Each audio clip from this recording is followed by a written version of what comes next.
Jiraatonni magaalaa Adaamaa lammiilee Oromoo naannoo Somaalee Itoophiyaa irraa buqqa'aniif manneen 1,000 ijaaruuf jiru. Hanga ammaattis manneen lammiilee kanneeniif ijaaramaa jiru keessaa 500 hojiin isaanii xumuramu bulchiinsi magaalichaa beeksisee jira. Tamaskiin hundarraa gabaasa dabalataa qaba. Magaalaa Adaamaatti uummata Oromoo naannoo Somaalee irraa buqqa'aniif manni ijaaramuun itti fufeera. Jiraattonni magaalaa Adaamaas manneen abbootiin qabeenyaa ijaaraniin cinatti manneen 1,000 ijaaraafii jiru. Lammiilee keenya sababa eenyummaa isaaf qe'eef qabeenya isaa dhiisee ba'ee maallaqaaf humna qabnuun hanga inni bayyanatutti ni deeggarra jedhan. Saba koof buqama nan qaba. Maaliif saba koof humna kootiin hamman danda'e humna koof hojjechuu waaniifan barbaadu ummata yookiin dargaggoota keenya wajjiniin waliin dhufnee kun asitti hamma ammaatti hojjechaa jirra.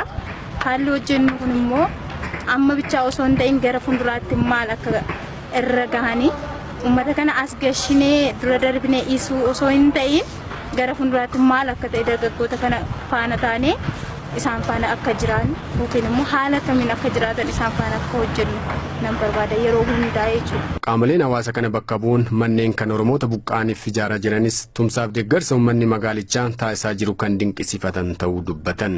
Amma hirmaachaa kan jennu karaa garee misoomaatiin mana lama hojjenneerra mana lama fudhannee hojjechaa jirra. Karaa misoomaatiin garee misoomaatiin karaa dhuunfaatiin immoo mana tokko hojjedhee akka dhuunfaa kootiitti immoo hojjedhee ogummaadhaanis hojjechaa jira yeroo ammaa. Amma rakkinni kun nurraa citutti itti fufnee hojjechuu qabna uummata keenyarree kakaasuu qabna namni bu'aa kana argummoo hojii biraallee hojjechuu danda'a jedhee yaada. Wasiinni keenya wasiila Khadijaa kan jedhamu dura mana 10 ijaarra jennee fudhanne kunnan san amma girgiddaadhaan mul'u waan qorqorroo duufnee itti jira bareeda jirra jechuudha. Kun immoo kan mana 4 fudhatee jira kan 6 fudhatee jira kan 2 fudhatee jira kan 1 fudhatee jira. Hundu itti hirmaateetuma akka gaarii lammii keenya qubsiifna ka jedhuun qubsiisaatiin jirra bareeda jirra. Uummata keenya buqqa'e kana gama tokkoon gaddaa gama tokkoon gammachuu isaanillee qubsiifna tokkummaa keenya argamsiise baay'ee gaariidha jennee ilaala. Obbo Fiqaaduu Tulluu bulchiinsa magaalaa Adaamaatti hojii gaggeessaa olaanaa kutaa bulchiinsa Booleeti. Akka isaan jedhanitti kutaa bulchiinsa isaaniitti manneen jireenya lammiilee Oromoo buqqa'an qubachiisuuf ijaaramaa jiru bakka jireenyaaf mijataa fi bu'uuraalee misoomaas akka guutamuuf hojjetamaa jira jedhan. Akkuma agartan lafti diriiree qophaa'ee jira. Lafa qophaa'ee kana irratti immoo daandiin bahee jira. Bishaanis galee jira. Ibsaan immoo adeemsirra jira. Yeroo ammaa kan wanni hunduu xumurame ibsaan alatti kun isa hojiin mana ijaaruu hojjetamaa kan jirudha jechuudha.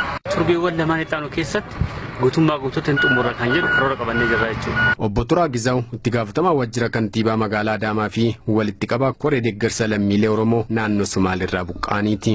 Akka magaalaa Adaamaatti lammiilee buqqa'aniif manneen 2,000 ijaaramuuf qabannee manneen 1,450 ijaarsi isaanii eegalameera. 500 ammoo guutummaatti xumuramuu isaanii dubbatan. Akka waadaatti waadaa kan galan mana 2,000 mana 2,000 kana keessaa yeroo ammaa kan jalqaban akka magaalattis akka kutaa magaalattis akka magaalaa Adaamaatti walitti 1,450 sa'aatii kanatti jechuudha kan jalqaban. Manneen 1,450 kana keessaa gara mana 500 sa'aatii kanatti dhumatee jira. Sa'aatii kanatti manni 500 dhumatee jira.